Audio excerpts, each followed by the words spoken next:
Hello, dear listeners. Today I'm doing a video and audio with a guest from the Netherlands. Hello, Simba. Hello. And I hope I'm not botching this one too badly. But Simba agreed to talk with me about the upcoming elections in our neighboring country, the Netherlands. And as we have an upcoming election in Germany, that is pretty much let's do the status quo again, but with someone else as Merkel. You will have that pretty much the same elections in the Netherlands this week, but you will keep your good Prime Minister, Mark Rutte. Yeah, basically. He's widely expected to win. He's number one in the polls and well ahead of the second place. I think he has about, if you take percentage of the vote, it's about 25% that he'll probably get, which is about 38 to 40 seats. And the next biggest party, the PVV, could get anywhere between 20 and 25 seats. So he's well ahead of the competition, and everyone else is below that. Everyone else is below 20 seats. So yeah, 25% wouldn't be enough in Germany. but maybe we could talk about why that is pretty good in the Netherlands a little bit down the road.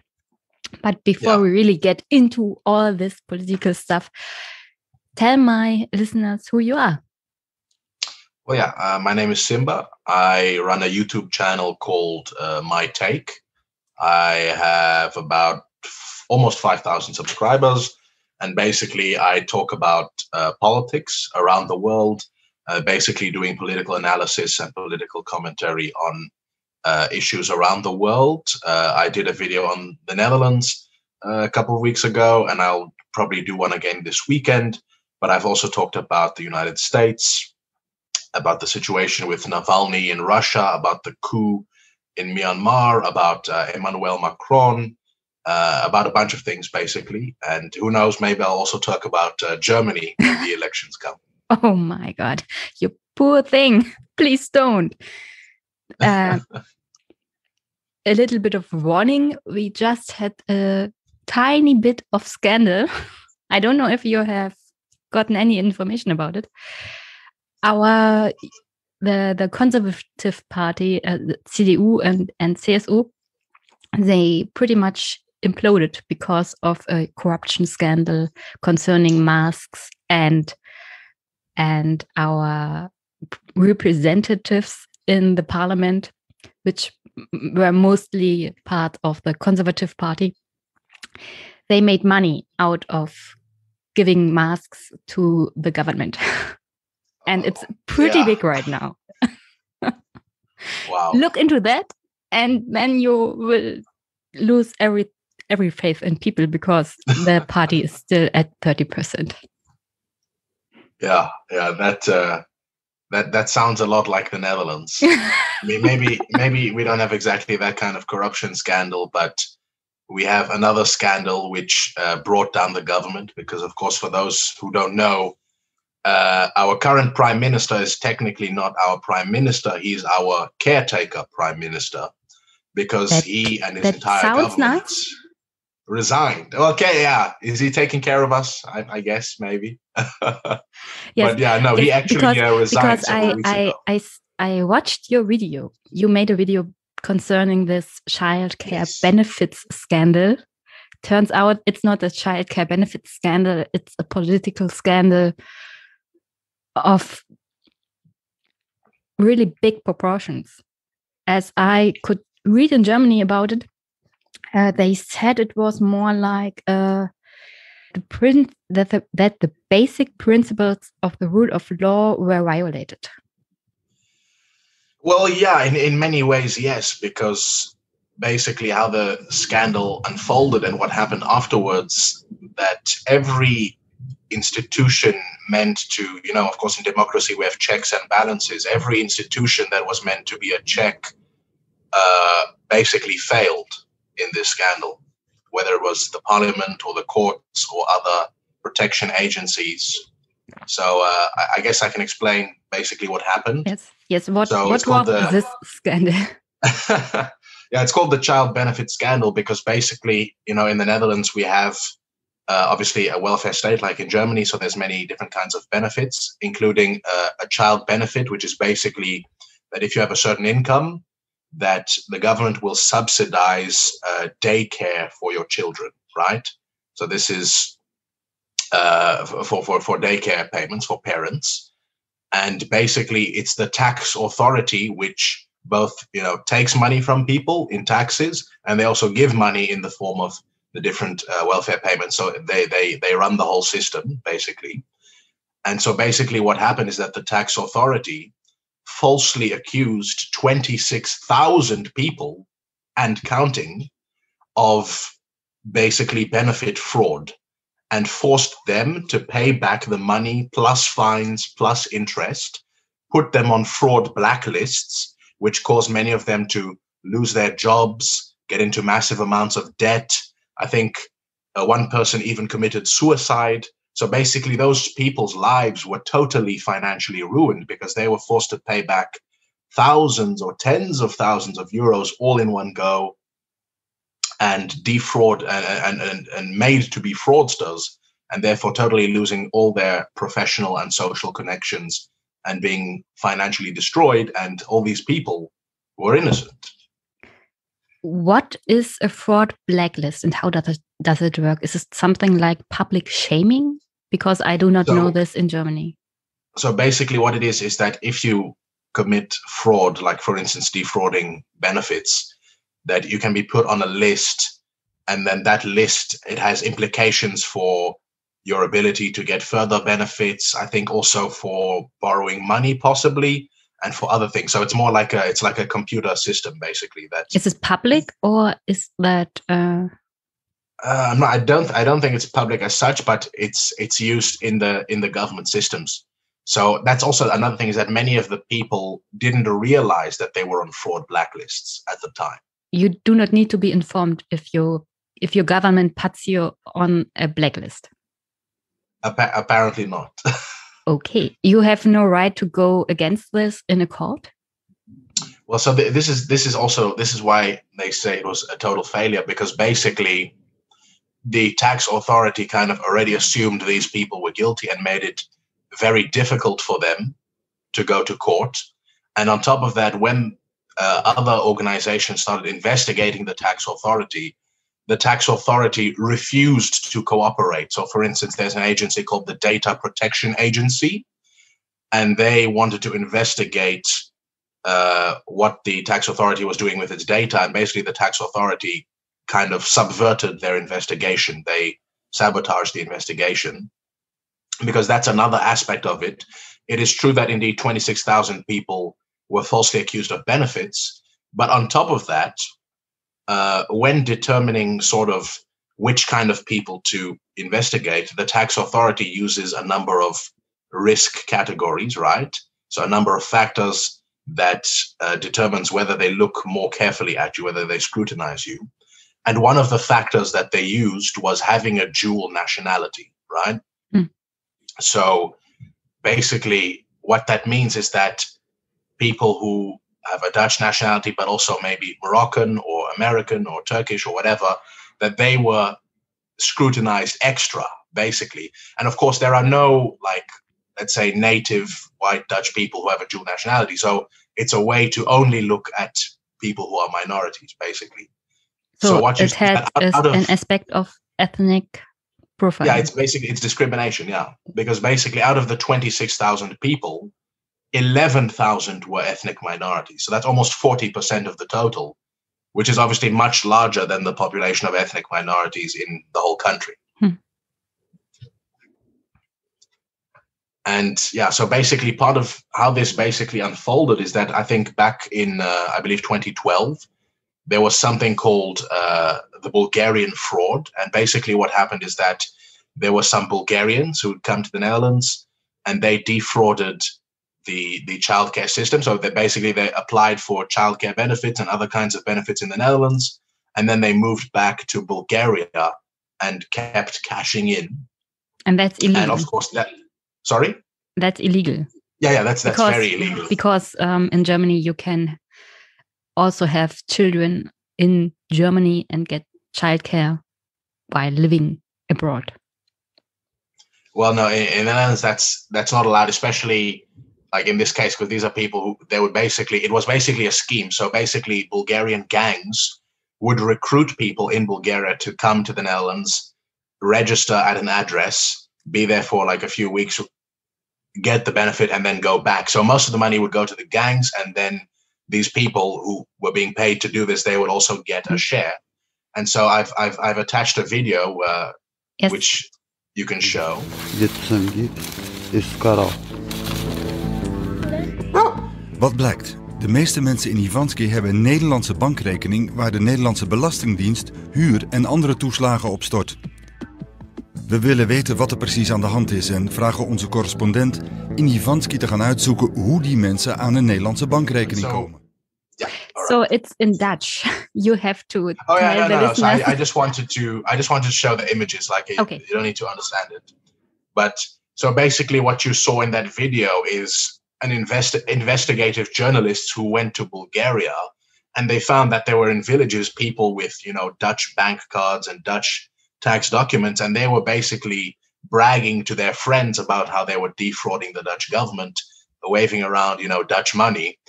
And of course, this came on TV, and this, shocked and angered many Dutch people. And so that basically led to all the politicians. Was it a big problem? This is the thing, right? A big scale money losing thing for the Netherlands. Well, so this is exactly the thing. So what it led to is a massive kind of witch hunt by politicians to massively increase the level of scrutiny to fight fraud. And I have some of the numbers. So basically the Bulgarian fraud, if you look at the actual numbers, the Bulgarian fraud, they defrauded about 5.6 million euros. Then the other kinds of fraud that were there in that time, that was 16.8 million euros. Now that sounds like a lot, but if you look at all the benefits paid out between, I believe, 2012 and 2017, it was 68 billion euros. So this fraud that the political system was being very concerned about was only 0.02% of all benefits paid out. That's a big problem. Yeah. Which other kinds of frauds did the Dutch have to shoulder at that time? Because in your video, you showed that this was not really proportional to other kinds of fraud. Well, yeah, exactly. This is the thing. Actually, there's a graph which I guess I don't have it with me right now, but I can send it later.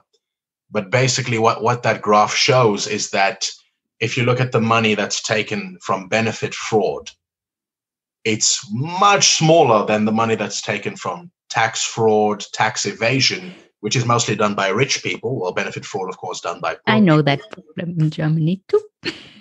But if you look at the amount of media attention, the overwhelming amount of media attention goes to benefit fraud and not to tax fraud and tax evasion. And so what you saw in this Bulgarian fraud is basically a massive amount of media attention and political attention went to fighting fraud. In fact, they invested 25 million euros in fighting fraud, which is more than the amount of fraud that was there. And so because they couldn't find enough real fraud, what they decided to do then is punish people for minor administrative mistakes. So, of course, how the system works in the Netherlands, for most of these things, you just apply online. It's actually very easy. And you have to put in your income data, your tax data, these kind of things, right? Very normal. And of course, a lot of these things are a bit complicated. So a lot of people sometimes make a small mistake. A date is wrong or a number is slightly wrong. These are normal things in any country, right? Yeah. But so basically what happened is that people were now accused of fraud for making small administrative mistakes.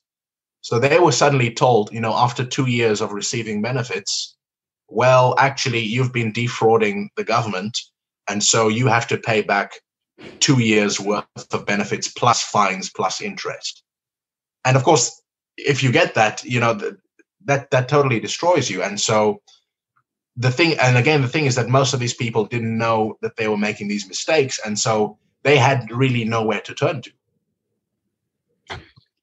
How did it happen that the government punished people for little mistakes on this scale? And who's responsible for it? Well, it's a mix of things. So it's obviously the tax authority and all the bureaucrats involved. And the tax authority, there's even a lot of records that have come out now of correspondence within the tax authority of them, celebrating being very harsh against fraudsters and really almost enjoying it. And then, of course, the political system. And so the thing is that most of this occurred actually during the previous cabinet. So not this cabinet, but the previous cabinet, which also involved Mark Rutte and his VVD party. But it also involved the Labour Party, which is kind of like the SPD, right? And so basically the ministers at that time were responsible, which included, amongst others, he's now the former leader of the Labour Party. He had to resign just a few weeks ago. And of course, Mark Rutte, because he was prime minister. And I think the final aspect of this thing that I'd like to touch on is something called the Rutte doctrine, because this is basically something that has been part of this scandal, but actually part of a lot of scandals in the Netherlands. The Rutte doctrine is it's a term that's actually not even created by Rutte's political opponents. It's created by his own assistants and people who work under him, because basically in the Rutte doctrine is this idea that civil servants should be able to express opinions freely and not have that be exposed to the public, right? Because technically civil servants are supposed to be neutral, right? But what it's really used for in practice is basically to hide government correspondence. So basically, in normal government affairs, you're supposed to write memos and document everything that's being said and done. But Rutte just made sure that everything was done verbally. So not writing anything down. So sorry So he eliminated the paper trail. Yes, that basically. Is the most important thing I'm working at a government institution that's taking in taxes for people. So I work with paper. Everything I do, I have to put down. But that does not mean I'm not allowed to say my opinion. And even then, it's not put down, but that has nothing to do with my work. Yes. So how can he tell the government employees not to put down their work? That is not their opinion. That's their work. Well, yeah, it's that's the thing. It's to hide. So basically, what they do, for instance, we have like a freedom of information law. So you can request that certain documents have to be produced, but things that are sensitive to national security or things that are the opinion of civil servants, those can be hidden. So what they usually do is they take a document and they black out all the things that are national security or opinion of the civil servants. But in fact, there were even some documents where every single word was blacked out except for the, and basically. So it was a strategy of hiding what's really going on in government. And Mark Rutte was responsible for that, not just in this scandal, but across basically his entire cabinet for a bunch of other political issues as well. So is this Rutte doctrine still implemented, or did that go away as well with a scandal? Well, I suppose that he would say that it's not being done anymore, but of course we don't know. Of course, now it's the end of his term, so we can't really see, but who knows in the next 4 years what will happen. How was this injustice uncovered? I pretty much imagine the government was not so keen in making this transparent for the people. So basically, over the years, slowly, these people who were the victims started to organize and started to complain. And it eventually came to the surface. And eventually, basically, a parliamentary investigation was done by two politicians, a guy called Pieter Omtzigt of the Christian Democrats and a lady called Renske Leijten of the Socialist Party. And they basically comprehensively documented and exposed everything that was done by the government in a report which came out basically in December. And since in December of 2020, And since that report has come out, it's put political pressure on the government and on politicians to resign. And so basically what happened, the first person to resign was the leader of the Labour Party, who had been minister at that time, but that was again in the previous cabinet, not in this cabinet. So in this cabinet, he was in the opposition actually, but he was leader of the Labour Party. So he resigned as candidate. And once that happened, it put pressure on the other people to resign. And so basically the leader of the Green Left threatened to call for a motion of no confidence. And so to avoid that, Mark Rutte and his entire cabinet resigned as a cabinet, as well as certain key ministers resigned totally from politics. But Mark Rutte has not resigned from politics. He's only resigned as prime minister. He's still running as the candidate for the VVD party. And again, as I've pointed out, he will be re-elected. So yes. He has and in the meantime, taken he's political taking care of responsibility. you. Exactly. So he has taken political responsibility, but not really, because it doesn't have any real consequences, because he resigned, but he's still caretaker prime minister. So he's still doing everything that he normally does, and he will be re-elected anyway. So where are the consequences? So this scandal will not affect the elections in any meaningful way. What were the reactions to it? Well, of course, people were, the people were shocked in a sense, and this scandal has been dragging out over, I think, the course of more than a year. So it's been on the news for since I think the end of 2019 already. But the problem is that there is one thing which is dominating everything, and therefore making this play down, which is of course coronavirus. And that's I think the main takeaway of this election, and the main thread of this election, that basically Rutte is shielded from kind of responsibility or accountability to voters, because people are mostly focused on coronavirus and see Rutte in a very positive light because of his handling of the coronavirus. Do you think the consequences for Rutte would have been far more substantial if there hadn't been the coronavirus crisis? Yes, definitely. The coronavirus has single-handedly helped him to rescue his political career. And I think... shame on you, coronavirus. So there's something which I would like to show you. There's a graph. Let's see.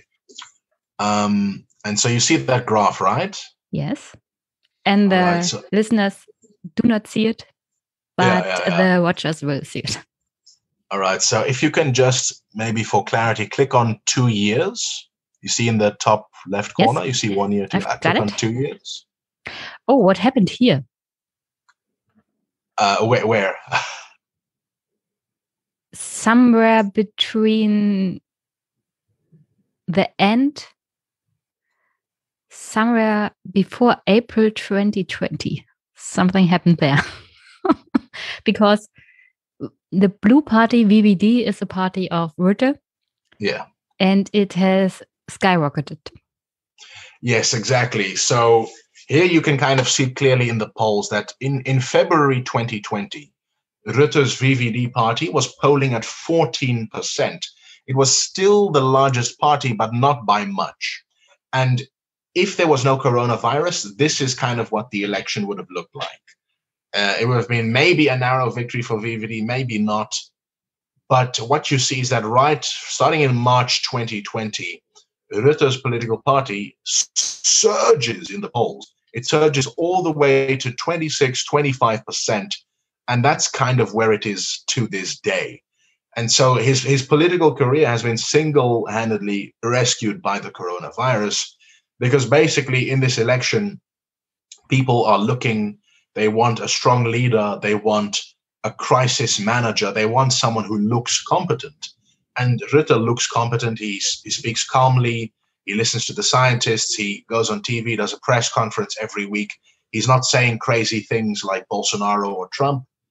And so for many people, that's kind of enough, that they see this man knows how to run things. We trust him to secure the future. But the problem with that way of thinking is that this election isn't about the coronavirus. The coronavirus will be over. Well, it won't be over, but eventually the crisis it will go be away. over in a few months, right? So in a few months, people will be vaccinated. And so the election really is about the recovery. It's about rebuilding the economy. It's about fixing all the problems that have been building up over the last few years. But unfortunately, people are blinded by that because of the coronavirus. And so people are not thinking about the next 4 years. They're thinking about the next 4 months. Yeah. An election should always be about the future. Yeah. But in reality, in politics, it's always about the right now.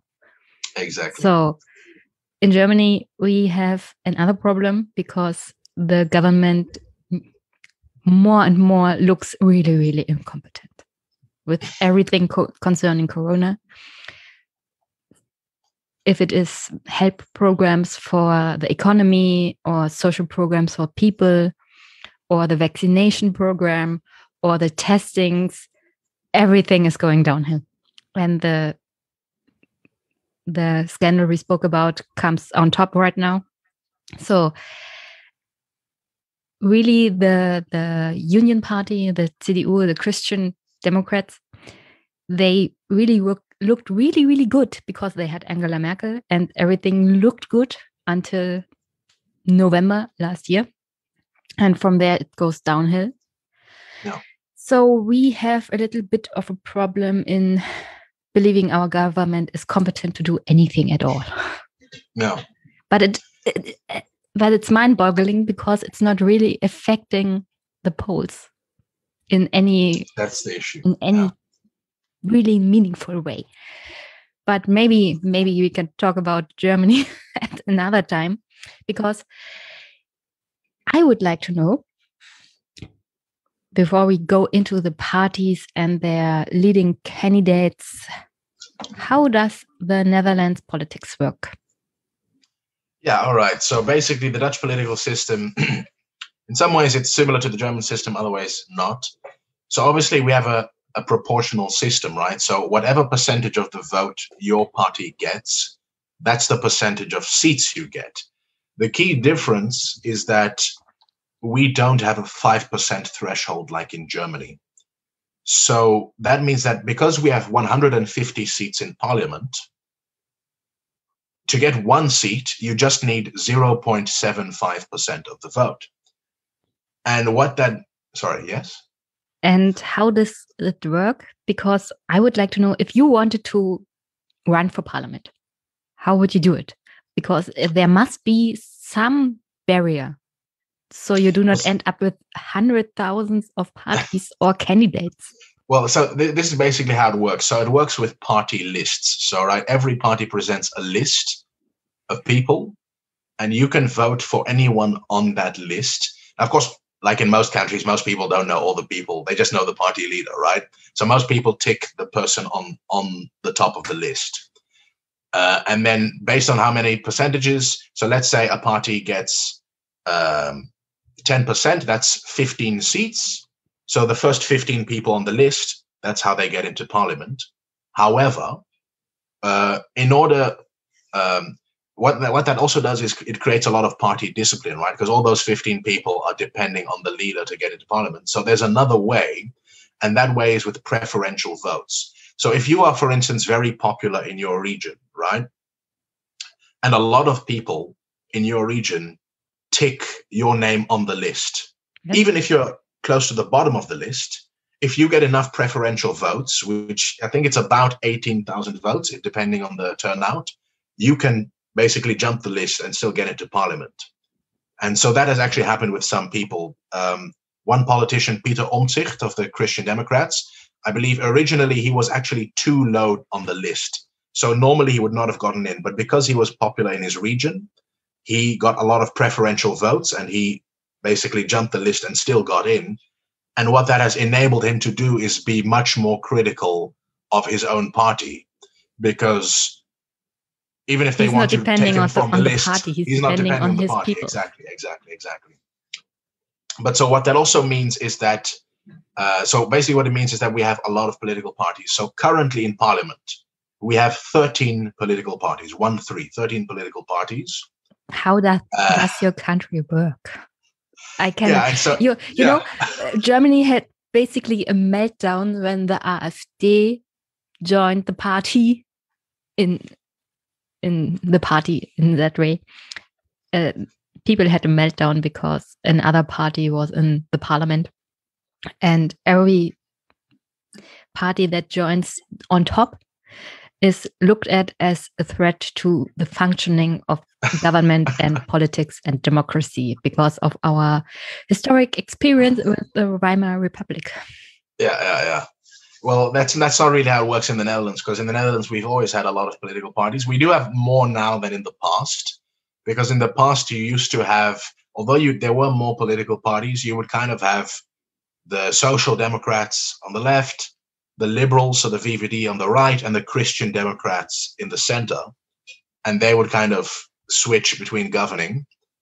But you also had some smaller parties. But right now we have a lot more political parties. And those three traditional parties, the Labour Party, the VVD, and the Christian Democrats, they are much smaller than they used to be in the past, because we just have way more political parties now.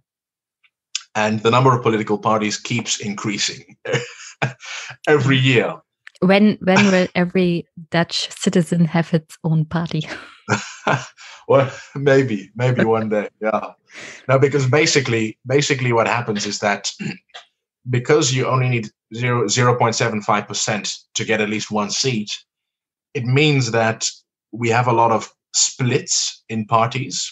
So you have members of political party that will have a fight, because, as I said, there's a lot of party discipline, right? So if you vote against your own party, it often means kind of that you have to leave your own party, right? And so when that happens, those people, if they can get enough publicity and are well known enough, if they take their seats with them and in the next election they manage to win enough votes to keep those seats, you have a new political party in parliament. Sorry. And so what you get is that actually there's several political parties right now in parliament that actually split off from existing political parties. So for instance, the PVV, which is actually right now the second biggest party, it's the party that's similar to AFD. It's anti-migration, anti-EU. Geert Wilders, the leader, actually used to be part of the VVD, but he left the VVD because there was a disagreement about Turkey joining the EU. And he formed his own party, and he got enough votes, and he stayed in, and now he's grown to be the second largest party. And the same applies to Wilders was part of the Rutte party. Yeah, originally, yes, he was. And the same applies to Denk. It was originally part of the Labour Party, but they basically formed their own party, which is more focused on Turkish and Moroccan interests. And so in that way, you can have splits from parties forming new parties, and you also have some totally new parties that have entered parliament. And it looks like in this election, we could have at least 3 more parties entering parliament. And the party of Rutte, the VVD, they will still get 25%? Yeah. So indeed, Rutte will get about 25%. But the problem is that every other party is getting far less votes. So if we go back to that graph from Politico, which shows the polls. Yes, I still need to get used to the fact that everything that's above 1% can potentially get into the parliament, because I'm automatically ignoring them. Yeah, no, indeed. So basically, if you look at that graph, you see that the VVD is ahead at 25%, but in second place, you kind of have a bunch of political parties. So you have 13%, 11, 10, 6, 7, 4. So you have a lot of parties kind of clumped together. So you have kind of one big party, the VVD, a bunch of middle parties, and then a bunch of small parties. 1%. Those would be sonstige, others in our elections, not even covered at all. No, that's the thing. In the Netherlands, some of these parties actually get, I would say, even disproportionate attention, especially if they're more controversial. So basically our system, I guess it's good and bad, because it's good in the sense that everybody is represented.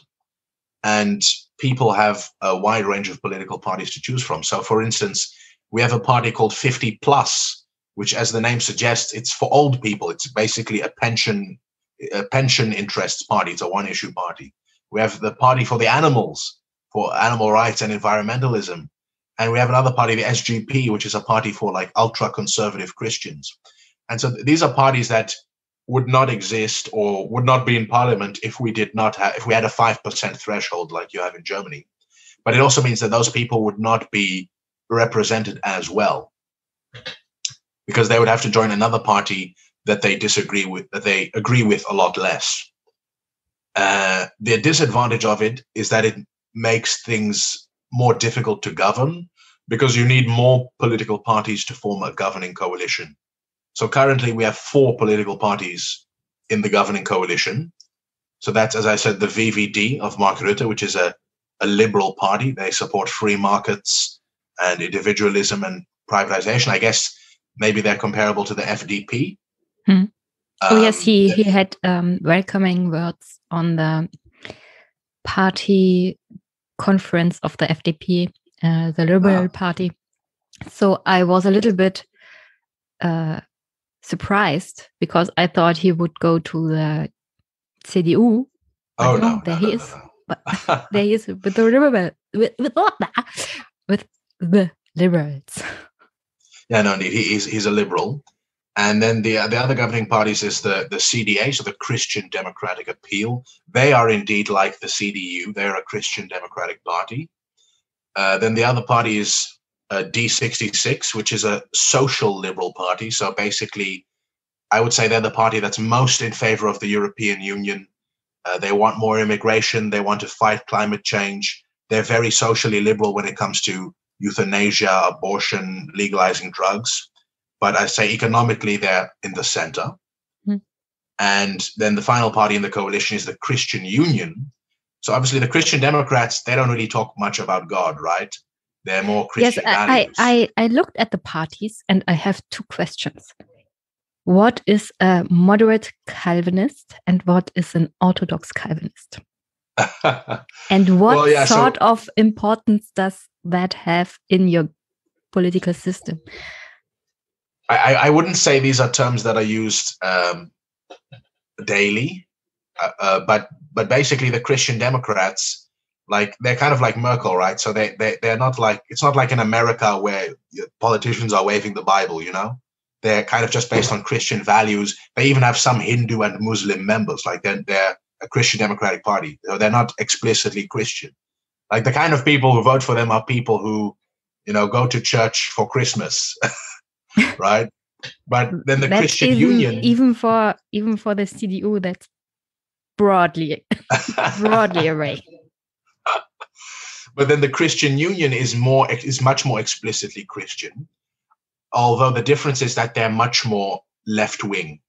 So basically, when it comes to economics, climate change, and refugees, they're very left-wing, because, of course, Christianity teaches you, help the poor, look after what God has given you, the environment. Yes, help the stranger. But they're also much more conservative on social issues. So abortion, they want to abolish all legalization of drugs and prostitution. They want more traditional marriage, these kind of things. And then the third Christian party, but they're not in the coalition, but just so we all understand it, it's called the SGP. They are really conservative right. So they're like in America, they're against gay marriage, against abortion. Until recently, they didn't allow women into their party. What? And they are in parliament? Well, they were forced by the courts, basically, to allow women, because that's discrimination. Yes, but of course. They are really conservative Christian. But so these other parties are not so much. But so basically, these are the 4 parties that are part of the governing coalition. And so, of course, the policies of the last 4 years are some kind of compromise between the political stances of these 4 parties. The Labour Party, the PVDA, what happened to them over the years? Because it looks like they died. Yeah, the Labour Party has totally been destroyed. And that's not an exaggeration, right? So the Labour Party, they were in the previous governing coalition, so between 2012 and 2017. Where they helped to get those childcare benefits cut for people who really needed them. Yes, indeed, they were partially responsible for that as well, indeed, and that's part of the reason why they haven't recovered either. But so basically, what happened? The Labour Party between 2012 and 2017 was a coalition between the Labour Party and the VVD. And at that time, the Labour Party had, I think, about 21%, almost 25% of the vote. That's what they got in 2012. In 2017, they got 5% of the vote. So they totally imploded. Yes. And the reason for that was... How? Did they die? Yeah, so the reason for that was... hidden in live TV? In this cabinet, it was the time of the economic crisis. So there were many austerity measures taken, cutting back on the welfare state, cutting back on social services, defunding, which is kind of the opposite of what social democracy is supposed to be about. So all the people who voted for the Labour Party, they voted for them to stop these things from happening. But they ended up kind of implementing the policies of the VVD. And of course, any government is going to be a compromise, but I think in the eyes of most voters, the compromise was mostly going one way, right? And so people basically totally lost their faith in the Labour Party as a viable political party. And although the VVD also lost votes between 2012 and 2017, it was not nearly as much as compared to the Labour Party. And where did the voters of the Labour Party go? Well, they kind of went everywhere. So some went to the Green Left. Not really many went to the Socialist Party. The Socialist Party got the same amount of votes between those two elections. Some might have gone also to the populist right, possibly to PVV. But this is also the other shocking thing, is that in previous elections, when the Labour Party would lose votes, they would all go to, for instance, the Socialist Party, which is kind of like Die Linke. They're more radical left. So the votes would stay within the left-wing parties. But what you've seen in the Netherlands is that all the left-wing parties are losing votes. So in the past, if one left-wing party loses, another one gains. But in this election, all left-wing parties are losing. So that means the overall left is in decline. So what you see is that if you add up the Socialist Party, the Green Left, and the Labour Party put together, they're smaller than the VVD. Those three parties altogether are smaller than the VVD. And the VVD is not the only right-wing party, right? There's also Christian Democrats and PVV. So the overall left is declining, even though in this election, the average voter is more left-wing than before. They want more government intervention, more redistribution, more social welfare. So they're becoming more left-wing on economics, the voters, but they're not going to left-wing parties. Why? Well, yeah, basically it's a mix of reasons. So certainly in the case of the Labour Party, it's because no one trusts them anymore. They were starting to recover. Sorry. So does the Labour Party need to abolish itself and start anew under a new name?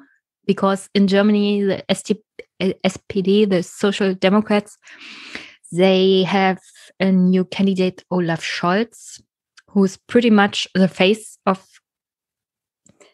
the politics that are pretty anti-social and which have cost the Social Democrats, the Labour Party in Germany, a lot of votes and a lot of trust.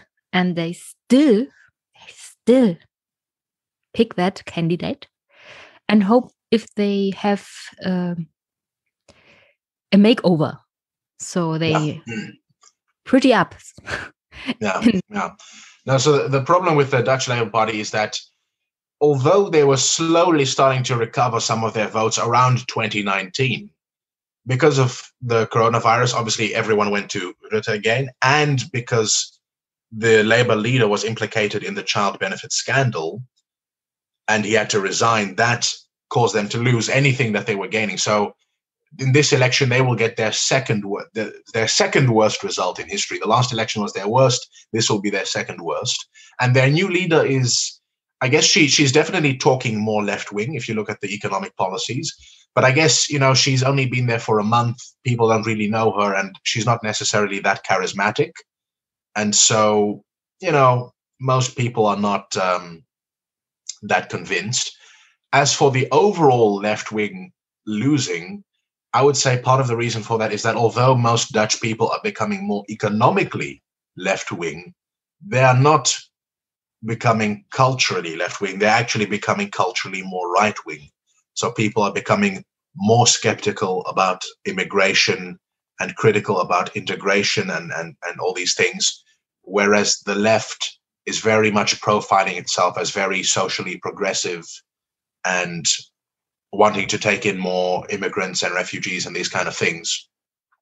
And so the thing is that there's a relatively large section of the Dutch electorate that is left and conservative. So they want more redistribution, but they also want less immigration. And there isn't really a political party to serve those people. The Socialist Party sometimes is a bit more conservative, like they're very critical of the European Union. The PVV of Geert Wilders is obviously very anti-immigrant, and sometimes they move a bit to the left on healthcare and pensions, but there isn't really a left conservative party. So even though there's a shift to the left-wing parties are not benefiting from it because they are left and progressive, and there isn't really any left conservative party. And the other thing is that the parties on the right are smartly moving to the left economically. So the VVD in their political program is becoming more left-wing, actually. Well, it's a bit exaggerated, but for instance, Mark Rutte is now calling to raise the minimum wage, which is shocking. He hasn't, I mean, it's totally shocking for the Liberal Party to support raising the minimum wage. How do they do with that in the party? Are they going with him and say, yeah, let's do it? Well, I mean, it's in the program, so that means they agreed, right? Because they think it will save their standing in the government? Well, I think so. I think he realizes that in this current economic environment, people want more government support because it's a crisis. So you can't say, oh, people should just work hard and do it for themselves, because it's clear that that's not going to solve the problem. And the crisis is caused by something external, which is a pandemic. It's not caused by, people being lazy or things like that, right? So basically, they realize that in this climate, it's necessary to support stronger government action. So the VVD program explicitly calls for a strong government, whereas in the past, they said we need less government. They said we need to privatize parts of the healthcare system. Now they're saying, actually, the privatization went too far. Now which was their own policy, but now they're saying it went too far. So I think that's another reason that people are not shifting to left-wing parties, because to some extent the right-wing parties are beginning to cater more to this shift in the electorate. We have a problem with that as well in Germany. So basically the AfD in East Germany is more like National Socialist. They want to implement socialist policies, left-wing policies, but only for Germans. So what the Dutch are looking for is something like National Socialist Dutch Workers' Party. Well, I mean, I don't know if I would use the word National Socialist because that sounds like Nazis. Yes, that's because I said. But not really like National Socialist, but I would just say like conservative left is probably more accurate. But that's like a certain portion. It's not. It's not all people, but it's the Nazis. I think the people. Some people would love those policies without the murdering of people. Yeah, exactly.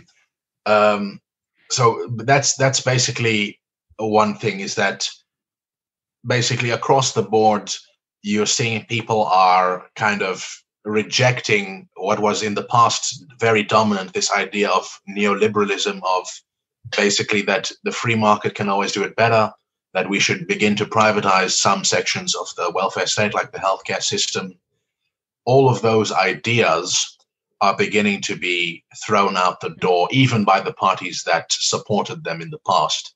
So the end of neoliberalism in the maybe not Netherlands? the end, but the beginning of the end. Yeah, the beginning of the end. And for instance, a good example of the failure of these policies, because I think part of what has exposed the failure is the COVID-19 pandemic. Because basically in the previous cabinet, Mark Rutte's government had slashed the number of ICU beds. They had decreased the number of overall hospital beds, I believe, from 44,000 hospital beds to 33,000. And so what that has led to during the pandemic, of course, is that there's not enough ICU beds, which means that we have to go in lockdown, which is bad for the economy and bad for people's mental health, and, is not good. And we literally had to airlift some people at the beginning of the pandemic to Germany to be in German ICU beds because we had slashed our own ICU beds to save money, basically. Yes. Good that you did it during the first wave. I think during our second wave, that wouldn't have been possible. Because in Germany too, we slashed the ICU beds more than was good for our healthcare system, especially a system that will get a lot more older people who need to be cared for in the future. And this coronavirus kills old people, especially thoroughly. So, yes. But which candidate of which party is the most dangerous for Rutte? Maybe in the future. Right now, no one is dangerous because he's well ahead of the competition. The second place is Geert Wilders, right? And that was actually... What did he act like during the Corona crisis? Because in Germany, the AfD really went crazy. They were more like COVID deniers and conspiracy theorists. No. So Geert Wilders is a lot smarter than that, because basically we can make two comparisons, because we have actually not one but two populist anti-immigration parties in the Netherlands.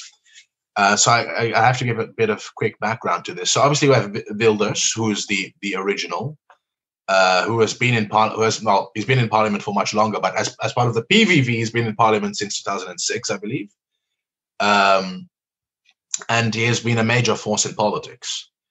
However, since sort of in the last 2 years, because he's rather extreme, for instance, he supports banning the Quran, he wants to shut down the mosques, he wants to establish a ministry of remigration and de-Islamization, and he wants to take away the right to vote for people with dual nationality, which would include all people of Moroccan descent, because Moroccans cannot get rid of their Moroccan passports. So very discriminatory and unconstitutional policies. And so because of these policies, although many more people want to reduce immigration than those who vote for PVV, PVV is too extreme for some people, which also means that no political party wants to work with him. Mark Rutte has already said explicitly he will not work with VVD, with PVV, no matter the election result. VVD, I will not work with my own party. Yeah. So basically what that led to is that there's a lot of people who maybe would vote for a party that's against immigration and critical of the EU, but isn't so racist, if we want to put it bluntly. We would like to have our racist party a little bit less obviously racist. Yeah. And so the answer for those kind of people came in 2017 with the Forum for Democratie, led by a man called Thierry Baudet. And basically, this party pitched itself exactly as this kind of party that would be critical of immigration and the EU and also climate change. So as in denying climate change, but sounding in a reasonable way, not using, street language and not calling, for the deportation of certain groups of people and things like that. And so although they entered in 2017 with only 2 seats, in the next few years, they started to massively, massively grow in the polls. What do you mean massively in Dutch, in the Netherlands? Well, that could mean a lot. We can take a look again at the graph. If you look at that graph from Politico, go to around, I think, January.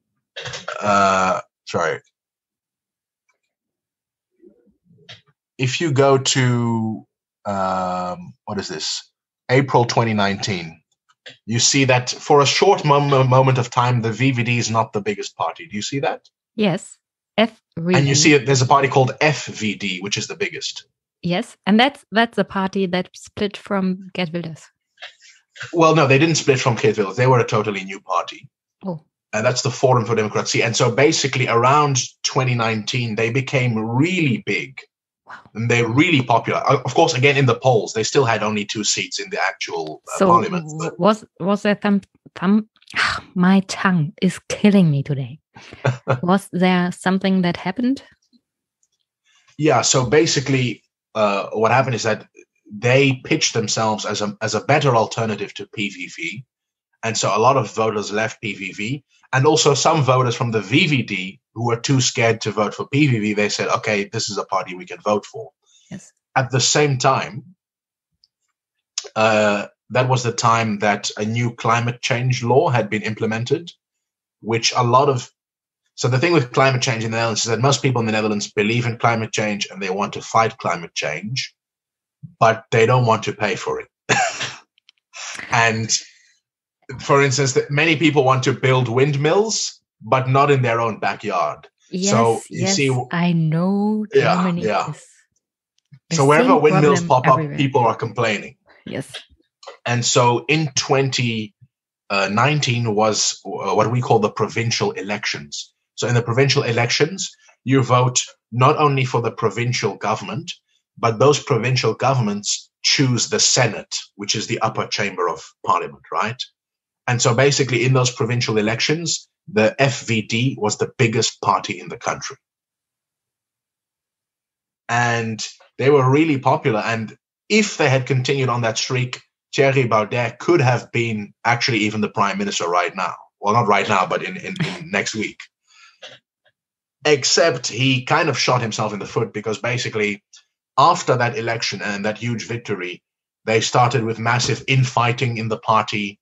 There was a scandal to do with finances, and the party started to decline. But even in February, so they went from about 18%, which was their high point, to about in February 2020, they were still at about 10%, which again, considering that they only have 2 seats, would still be a massive victory if they got that.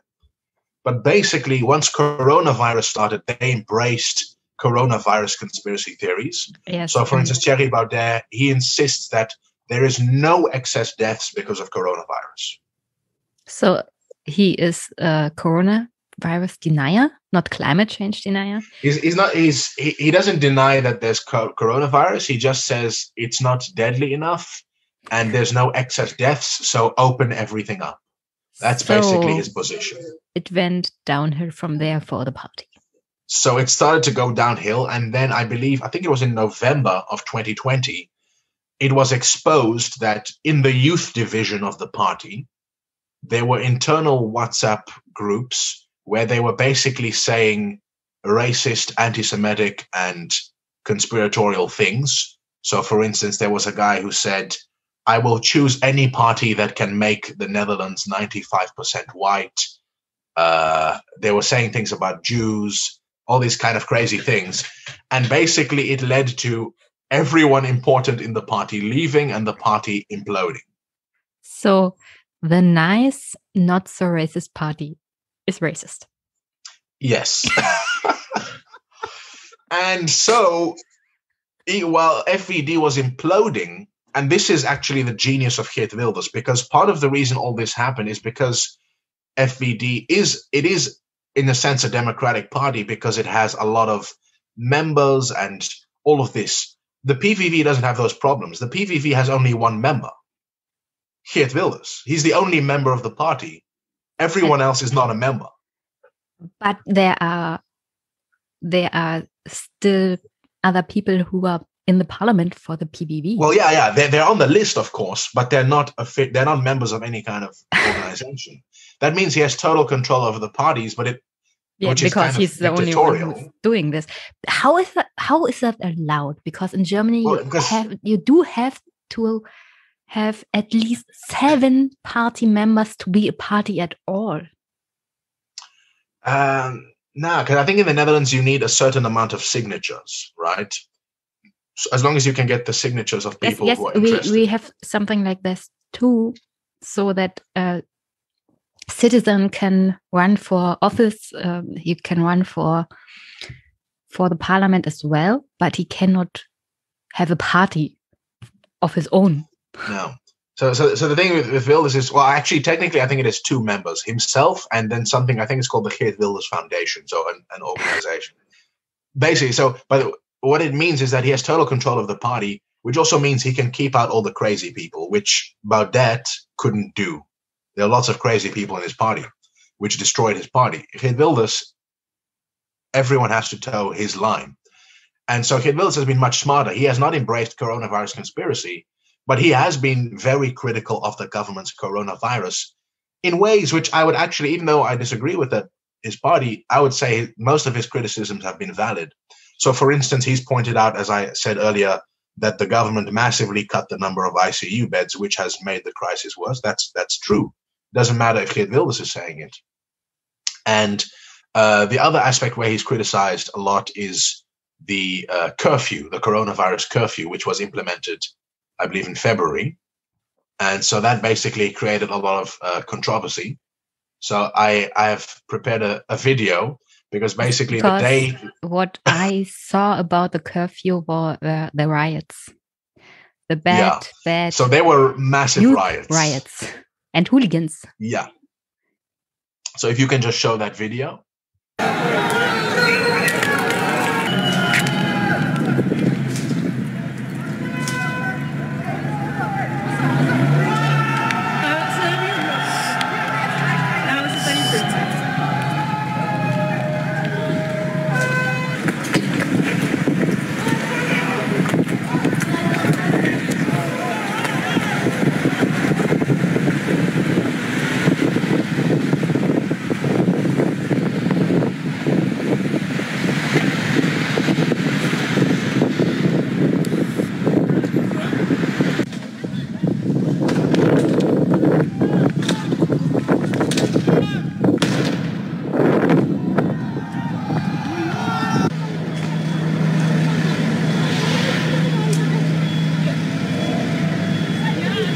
Yes, I think it's not about what she says, but what the picture shows, because it's in Dutch. Exactly. Yeah, no, it's what you see: explosions, rioting. So basically, but I'm sorry, it's not so different from especially bad football games in some cities in Germany, or maybe the 1st of May at any given day. So it's not that bad.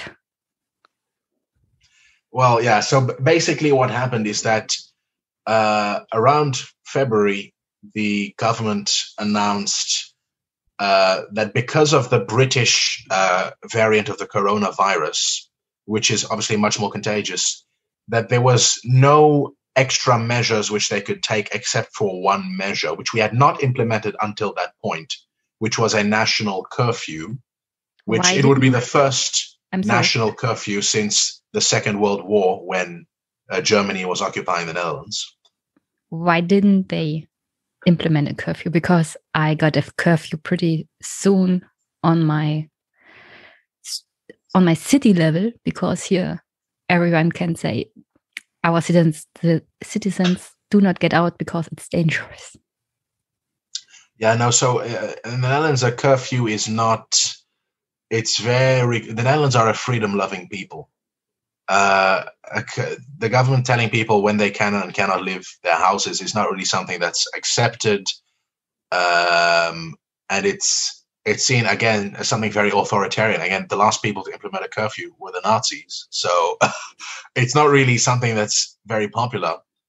And the other reason is it's not, at least initially, it wasn't that clear that it would work, because the logic was sort of, okay, so the curfew would be from 9 o'clock in the evening till 4:30 in the morning. But how would that stop anything? Because some people say it will stop illegal parties, but illegal parties are already illegal. So how would a curfew change that? And the other thing is that if people are no longer allowed to visit each other in the evening, they would just do it earlier in the day. So it wasn't clear that it would work. And of course, it's a very kind of authoritarian measure. And so it was quite controversial, but it made it through Parliament. And basically, the day it was implemented, there were a few coronavirus conspiracy theorists who were protesting against it. But those people were actually mostly peaceful. But what happened is that angry youths exploited the anti-curfew protests in order to basically just riot and loot shops. So basically, most of the people who participated in the riots were not really concerned about the ethical or legal aspects or whatever. They were just looting, basically. So a lot of shops were looted, as you saw, explosions. It was basically just a bunch of people who have been in lockdown for months, kind of just wanting to let go in a way. That's basically it. Like it's not much more complicated than that. It was just people letting it all go. Yeah, and it was basically widely condemned from left to right. There is almost no political party which was in favor of the riots. However, of course, the PVV, although it's not necessarily the only party, but the PVV has been most strongly arguing against the curfew. Although, of course, they condemned the riots as well. They were against the curfew, and they're criticizing the curfew and the overall coronavirus response, which has basically put Wilders in a very good position, because he's mostly criticizing the government from a reasonable perspective, whereas Baudet has he destroyed his entire appeal. He now he still has supporters, but it's a very loyal, very aggressive, but very small section of the electorate. So if you look online, like, his supporters are everywhere. Like, there has a lot of support. He has lots of followers on Twitter. His YouTube videos get a lot of views, but it's a relatively small section of the electorate. So he currently has 2 seats, and the polls show he could get 4. Whereas in the beginning of 2020, it would have been 15, and in 2019, it could have been 26. And so he kind of shot himself in the foot, basically. Yeah. The good thing about the AfD is they do not disappoint in being stupid.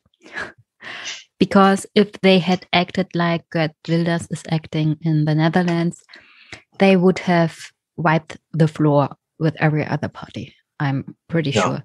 So if they hadn't been so coronavirus conspiracy or so stupid in general, they wouldn't have been able to go down the hill as well. So I'm pretty hopeful they stay stupid and do not learn from Geert Wilders.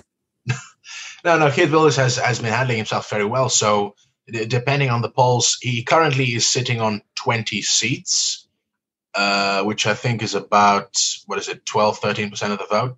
So, and he will probably get a few more seats. He could get anything between 20 and 25 seats in this election, which will again put him as the second largest party in the country.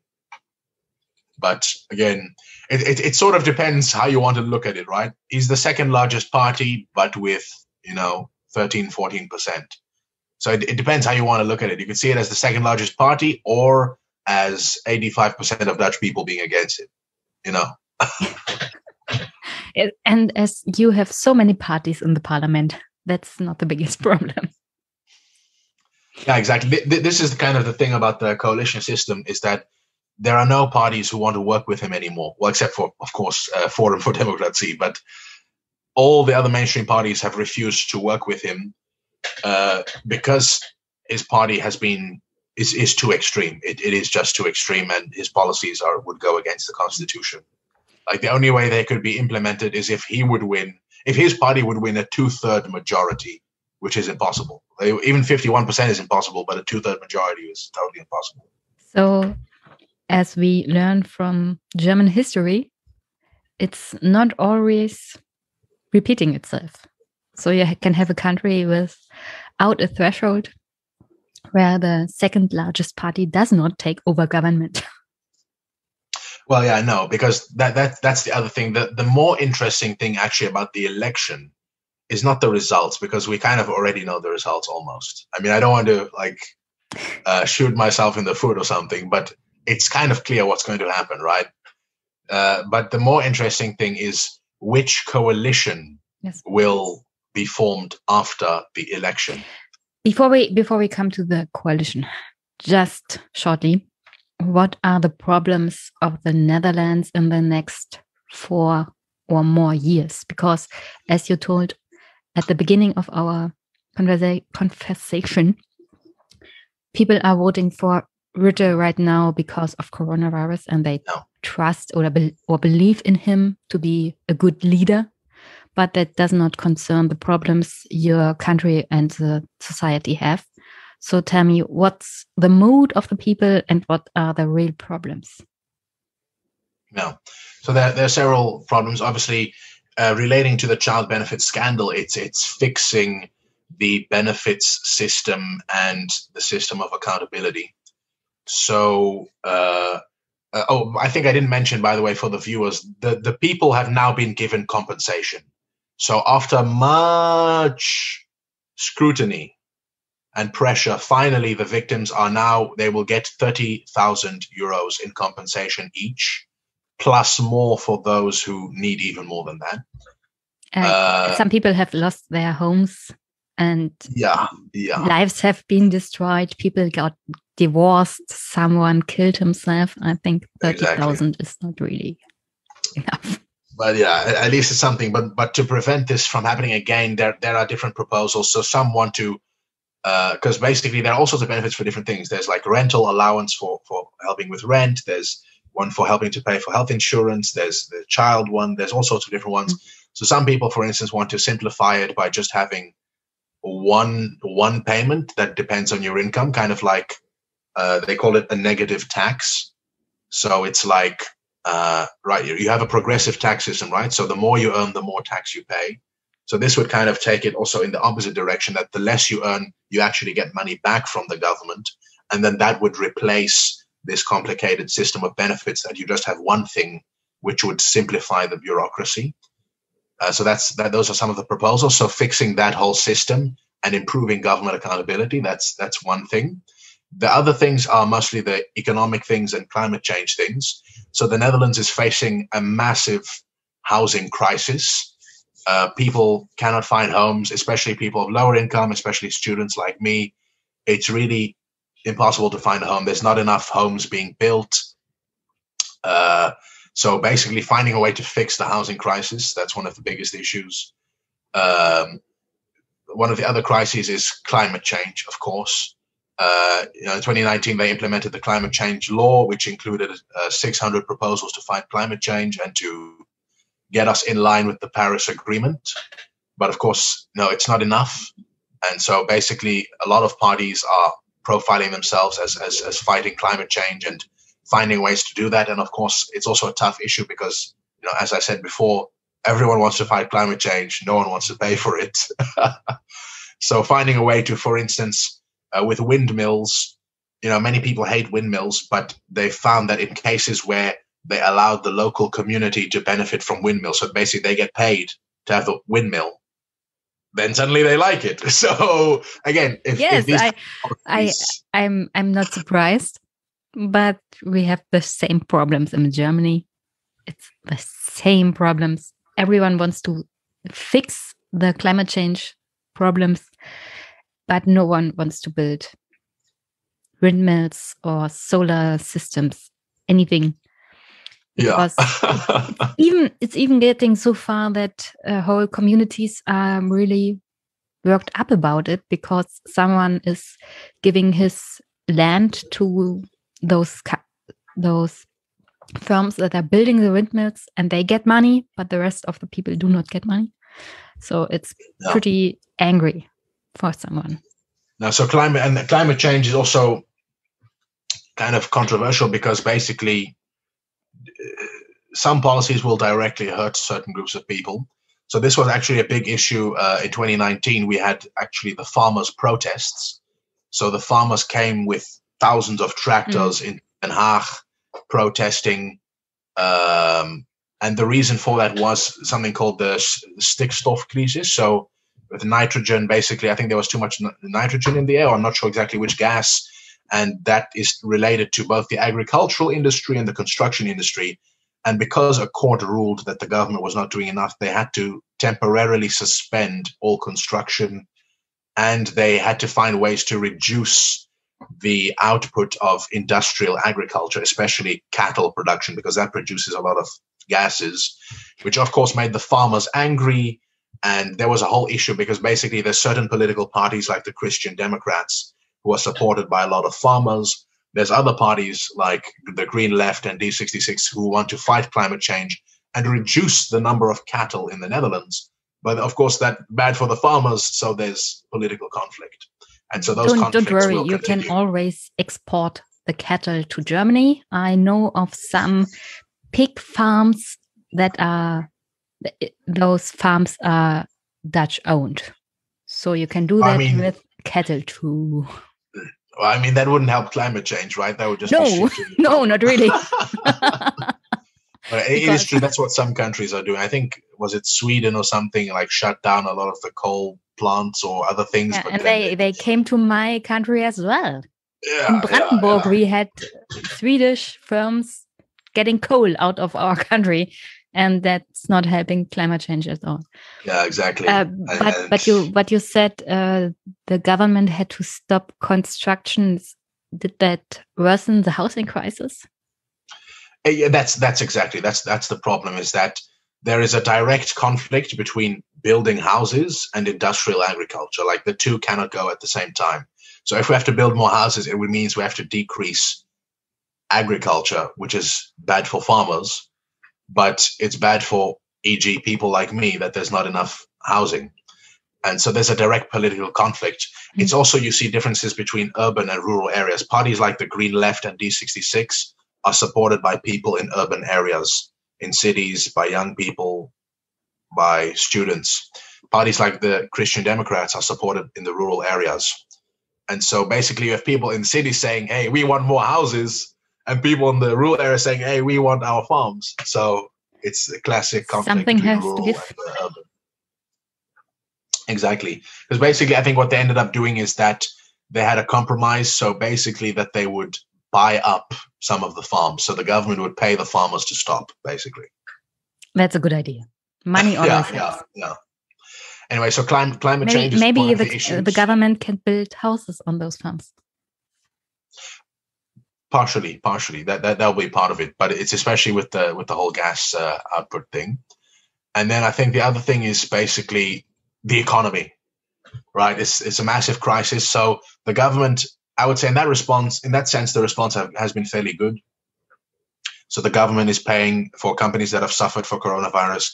They're paying 90% of the wages. They're paying the fixed costs of companies that have had to close, like the restaurant industry. The restaurant industry is actually very angry because the curfew and all these other measures are killing them, basically. Sorry,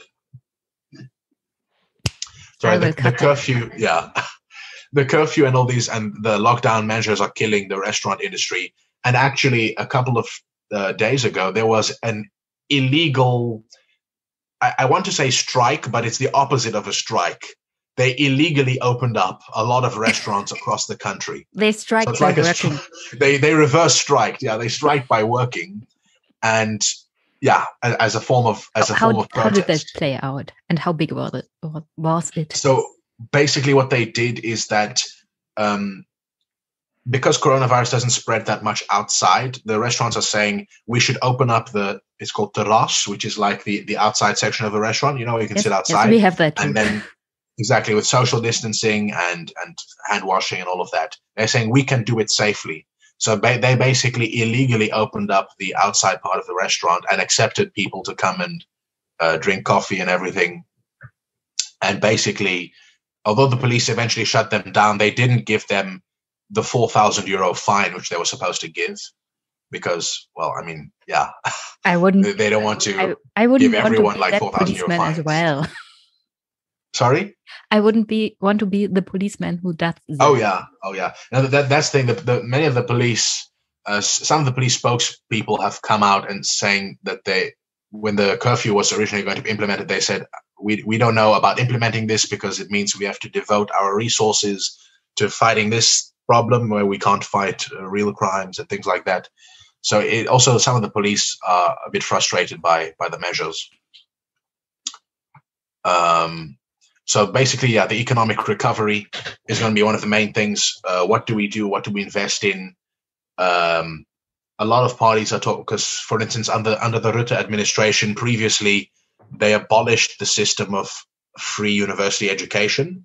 So basically, in the past, if you studied, you would get like a stipend, a certain amount of money every month, depending on your income. And you can use that obviously to pay your rent and to pay school fees. That system was changed to a student loan system like you have in America, although nothing as bad as in America because our school fees are not insanely high and there were 0 interest rates on these loans. But basically, this has put many students into massive amounts of debt, caused more financial stress, etc., etc. And basically, almost every political party except for VVD is now in favor of abolishing that and going back to the old system in some form. In the old system, you didn't have to pay the money back to the government because we have something called BAföG, but that is essentially a loan as well. No, so in our case, it's not a loan. It was not a loan, well, up to a certain point. So I think depending a bit on your income and whether you were living at home or outside with your parents or outside of your home, you would get at maybe something like €600 or whatever. And then anything beyond that, you could borrow then. If you want to go on fancy holidays to Ibiza. But those €600 you didn't have to pay back. No, but now you do. So now you still get the same, but almost all of it is a loan, basically. That's not good. But what that means, especially, if you're low income and especially if you live outside of your parents' house, that means all the rent, all your food costs and your university tuition and basically the cost of living for 4 to 6 years or more, depending on how long you study, has to be paid back. Everything. Now, of course, all students work on the side, but of course that's not enough to live, and most students do that just so they can get extra money to, I don't know, buy beer or something, right? So the basic costs of living are covered, but you have to pay it back, and so that puts people into tens of thousands of euros of debt. Yes, I think on average it's €20,000 or something like that. So that's a lot. System, that's a lot to start your life after you have studied. So this is something that's very concerning to a lot of students, young people like me, and other issues is just overall the economy. Every sector wants more investment, more money. The healthcare workers wanted a raise. VVD and other parties in the coalition blocked that raise. They voted against it. For a permanent raise, that is. So they had a temporary bonus, I think €1,000 for every healthcare worker, but they blocked a permanent raise for healthcare workers. So all these kind of policies are of concern, and a lot of the parties that are now trying to campaign are trying to profile themselves on these kind of policies. And so that will basically affect how the coalition negotiations will go. Tell me again why Rutte is elected as number one, because everything you told me right now tells me he may be more into the state and a little less austerity, but still not really good. Well, yeah.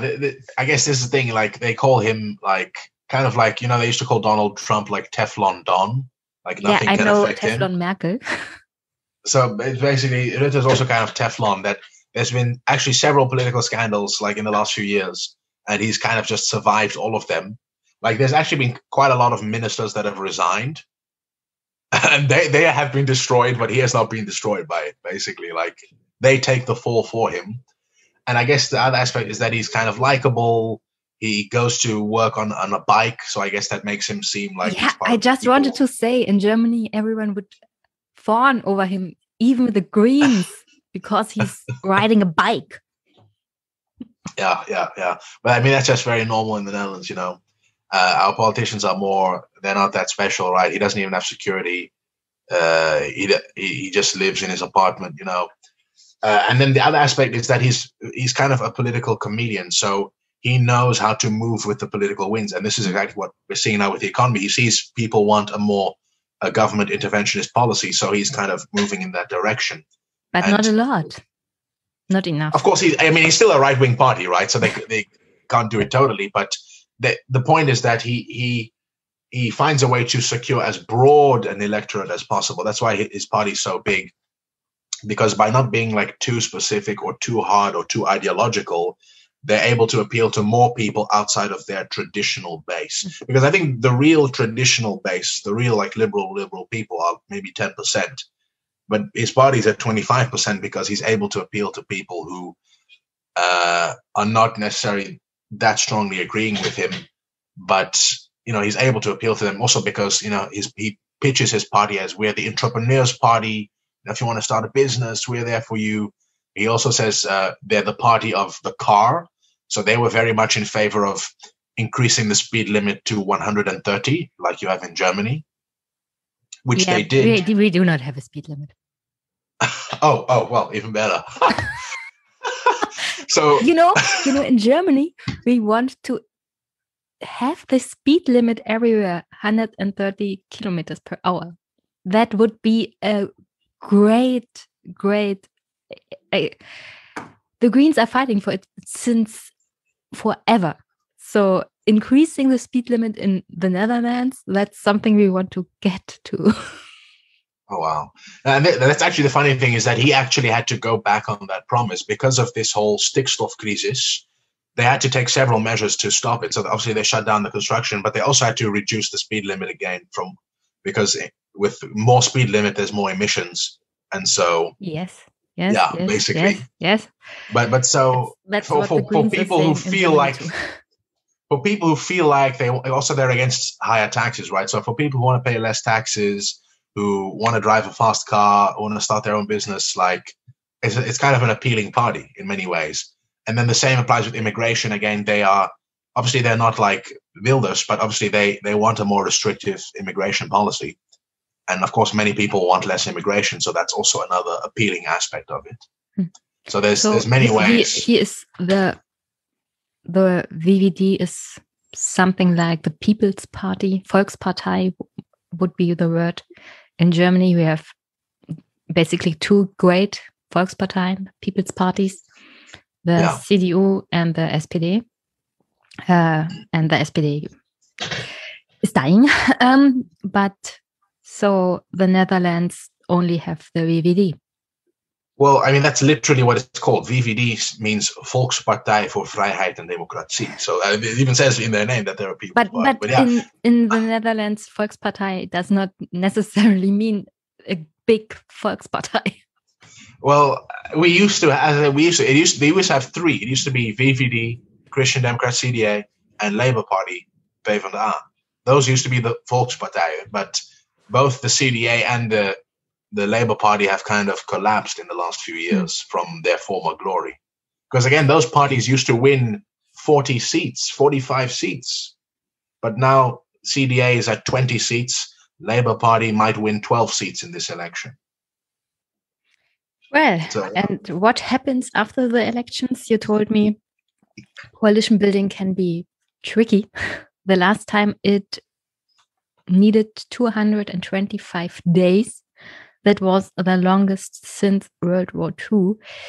How did the country survive without a government?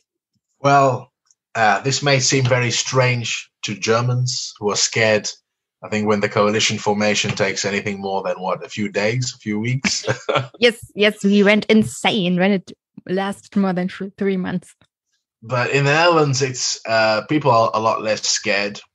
I mean, the last formation, as you said, took 225 days, which was the longest in history. And I don't know how long this one will take, to be honest. But that's, again, a product of the system. Because we have so many political parties, there are many more interests to be taken. Because, again, in the past, the coalitions used to be of 2 parties, maybe 3. But now the coalition is of 4 parties. And if it wasn't for coronavirus and the VVD going into the sky, there probably would have had to be at least 5 parties in the coalition, because the landscape would have been so splintered. Now, because the VVD is big again, that won't be necessary. They need only 4 parties again. So basically, there's several possibilities. There's a possibility that the current coalition just goes on. So, because based on the polls, there's a high possibility that these same 4 parties will win enough votes together to form a majority. So that's very possible. So again, it'll be VVD, Christian Democrats, Christian Union, and D66. The other possibility, and this is becoming increasingly likely, because more and more political parties, even parties that before would have rejected it, are considering becoming part of the coalition and working with the VVD. So, for instance, the Socialist Party, right? So most political parties say they refuse to work with PVV, right? Because they're too extreme. The Socialist Party says they refuse to work with the VVD because, I mean, they're the opposite. Like, the VVD is liberal. They want free market privatization. Socialist Party wants the opposite, right? So, but this time the that would never Socialist Party happen in Germany. Here, the coalition since like the birth of my brother 17 years ago, the coalition was CDU, CSU, and SPD. So the Labour Party in Germany is working together with the Conservatives. Well, I mean, the Socialist Party is not the Labour Party. The Socialist Party is like Die Linke. They're more radical. So the Socialist Party is now saying they want to be part of the coalition. Like, they will consider it. Of course, I mean, it doesn't mean they will be, and they have to negotiate. No, Labour and Socialist is Sozialdemokraten, Social Democrats. It's the same party for me. Oh, no, but in theirs it's different, because the Social Democrats is Labour. So they are center-left, and the Socialist Party is radical left. Oh, okay. So it's like Die Linke. You know Die okay. Linke, right? Sorry. So that's what I'm saying. So even the radical left is saying, maybe we will work with VVD. Also, the Party for the Animals, which they want to cut the number of cattle in half, which is kind of a bit extreme, especially for the Christian Democrats. They say they are ready to govern. They are ready to govern. So basically, and the Labour Party says they will govern, but only if they come with at least one other left-wing party. I think because they realized their mistake from the past, that they would be destroyed otherwise. So there's a high possibility that you would have a coalition of, obviously it will be VVD and CDA, but it possibly will include the Labour Party and the Green Left, or maybe even the Labour Party and the Socialist Party, or D66 and Green Left, or D66 and the Labour Party. So basically, in whichever way it goes, there will probably be VVD and CDA and 2 left parties in the coalition, is the most likely outcome. The outcome which will not happen is PVV being in the coalition, even though they will be the second largest party. Their policies are too extreme.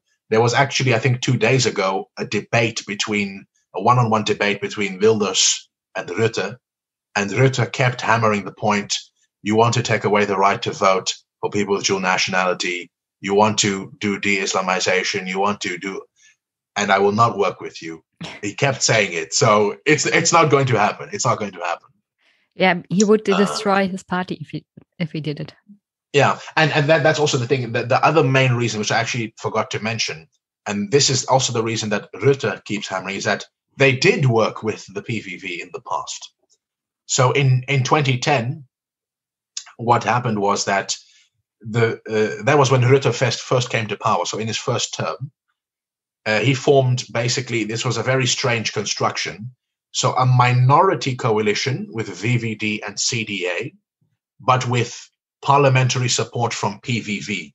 So PVV would not technically be in the coalition and they wouldn't have any ministers, but basically they would vote for the budget and other things in exchange for getting some policies against immigration and stuff like that. Was that some kind of minority government? Yeah, it was a minority government, and then with support from the PVV. I don't know exactly how you could say it's not a it's a coalition without being a coalition. You could say basically. Yes. But basically, what happened was it was the we time would of not the do that in Germany.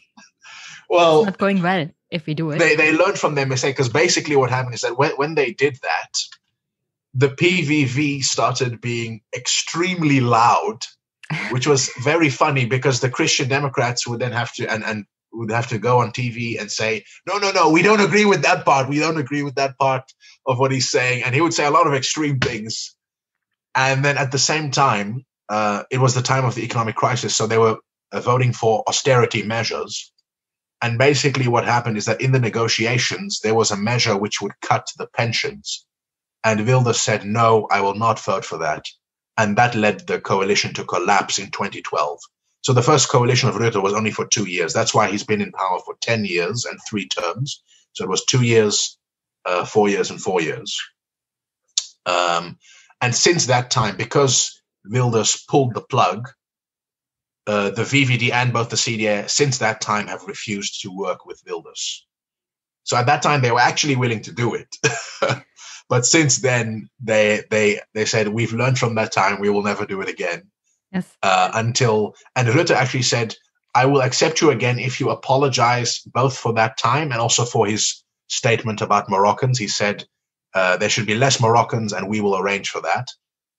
And obviously Wilders refused to apologize for that, so then it of course didn't happen. So yeah, that sounds dangerous, to be honest. Oh yeah, we will get rid of those Moroccans. Yeah, basically. Okay, so maybe we can talk again after a year when your coalition stands. When it's finally there. I'm pretty sure the Netherlands will not go up in flames, and Germany we would just cease to exist. No, I mean we already have a caretaker government. Our media circle cannot think without a functioning government after 3 months of coalition building process. So I have still 2 questions from my listeners for you. All right. Gaza Freitag fragt, how seriously is sea level rise being taken? And to complete that question, Prima Lima wants to know, perhaps not entirely up to date, but as a coastal inhabitant, I am interested in whether every government in the Netherlands gives priority to coastal protection across party lines. Is there any substantial planning? Yeah. So is your country going to go under when the climate change happens? So and will you come to Germany? So basically, no, because the Dutch people have been fighting water for over 1,000 years, and mostly we've been winning, except for the Great Flood of 1953. But sometimes water wins too. The Netherlands is a country. In most countries, the land came first and then the people. In the Netherlands, the people came first and then the land. We built the country. We have an entire province called Flevoland, which did not exist 60 years ago. It was totally underwater. It was seabed. We created it just out of the seabed. It's now land. The Netherlands, we have massive dikes which were built and they keep getting expanded and renewed. And the sad thing about with climate change is that, well, countries like Bangladesh will flood. The Netherlands is a rich country. They have the money, so they will just raise the dikes. So there's not necessarily a danger of flooding as long as we keep doing what we're doing, which is fighting the water. And the Netherlands has the best anti-flooding expertise in the world. So, but of course, the best thing we can do, of course, is fighting climate change so that we can stop it from happening in the first place. And yeah, hopefully that will happen after this election.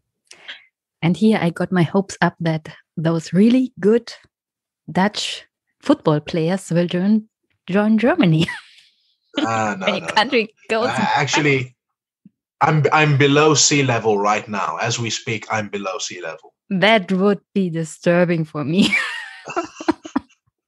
I do not like heights, but I could not live under sea level. That's disturbing. Really, really disturbing. Michael Brandner is asking, do you have voting computers that can be hacked as easily as ours? No, we don't vote with computer. Oh, that's actually one thing I forgot to mention, right? The whole voting system of coronavirus. Yes, so, and why? Oh, that's something I forgot to ask you when we started. Why do you vote in the middle of the week and not at the weekend, like every normal human being would do? I'm actually not even sure about that. I wouldn't know. We in Germany, we have a whole culture around going to vote on a Sunday. So we do not use our work time to go and partake in the democratic system. We do that on our free time. Yeah, no. So basically, in the Netherlands, we don't use electronic voting. I think they tried it once in 2006 and it failed. There was a scandal. So we vote with paper, which is the safest way. The other thing is that with coronavirus, what they've basically done is that there's going to be 3 days of voting. So the official election day is Wednesday, March 17th. But you can also vote on Monday and Tuesday, especially the people who are part of the vulnerable groups. You can also vote by post if you are over the age of 70. So they are taking basically measures to ensure that the vote will be safe. I'm sorry. Can young people vote by post? Because we have that in Germany for every voter. I might be fact check on this, but I don't. They might have changed it, but I don't think so. I think that it's only old people. Okay, something to change in the Netherlands as well, because we can do it if we ask for it. You can vote by post if you're 18. Well, yeah, no. So basically, it's going to be a 3-day election. The troubling part is that this party that I mentioned earlier, Forum for Democratie, which is spreading coronavirus conspiracy theories, they also took another page out of Trump's book. They suggested that the election might be not trustworthy. You want to fraud your government by voting badly? And on top of that, he called for the creation of a civilian army. What? What the? Yeah, like a people's army. Like I think he would say that it's metaphorical, like, oh, we should rally, but it kind of sounded like he was basically doing like Trump and calling on people to, I don't know. We saw what happened. What are they supposed to do? I don't know. Just form an army. Because of course he can't say it directly, but if you tell people that the government is lying to you. Yeah. There's a thing in Germany. You can go to the voting places after the election and look while they count the votes. But you are not supposed to say anything or do anything. You're just to stay there and look on and be quiet. But you have the right to do that. In America, I could see what they were doing was pretty much disturbing the vote. And that's something that's dangerous, I think, for democracy.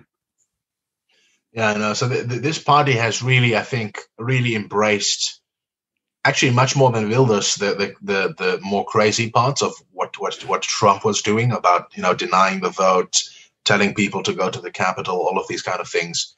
This party is actually starting to embrace some of these things.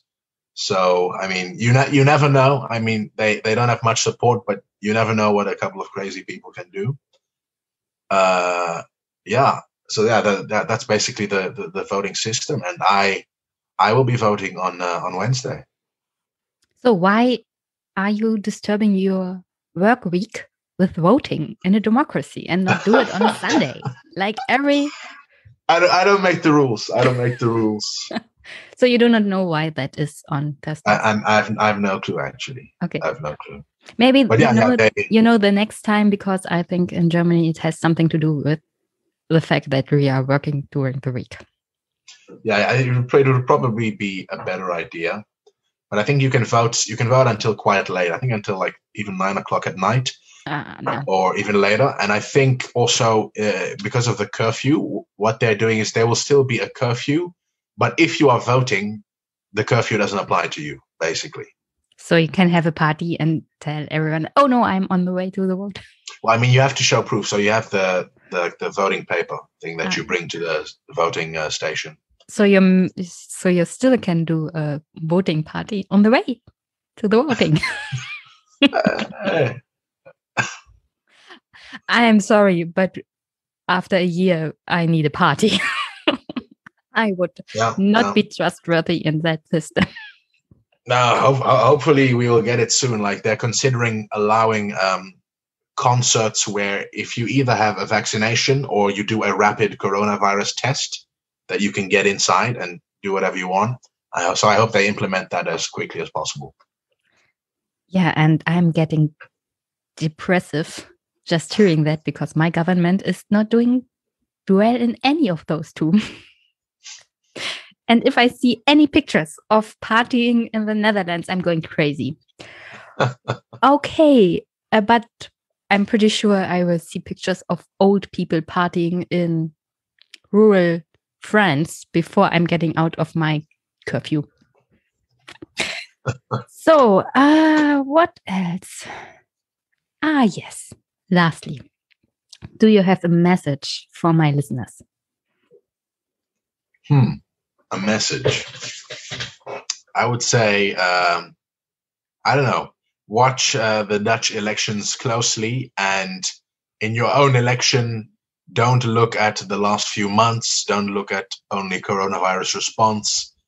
Look at the next 4 years. Look at the coronavirus response in Germany. I mean, look at it as well, but don't only vote based on trust in leaders, but vote on the policies and vote on the future, not on the present. I thank you very much, and I hope I did not botch this conversation with my poor English. And maybe we can talk again in a few months when our election is happening in Germany and when you are halfway through the coalition talks. Yes, once we have a government. Thank you very much, Simba. Bis bald. Ciao. Cheers.